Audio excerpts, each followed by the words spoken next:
देवं निरञ्जनं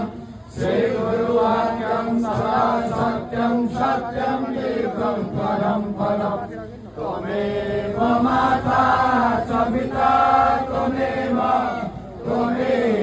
बन्धुः सखा त्वमेव विद्या द्रविणां त्वमेव सर्वं